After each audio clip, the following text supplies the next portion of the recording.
సముద్రము నీ ఆజ్ఞ మేరకు రహదారిగా మారగా దాటిరే నీ జనులు బహుక్షేమముగా ఆ జలములలోనే శత్రు సైన్యము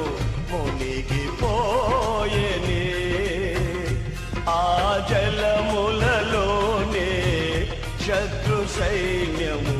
మునిగిపోయెనే కృపా సత్య సంపూర్ణుడా సర్వలోకానికే చక్రవర్తి విని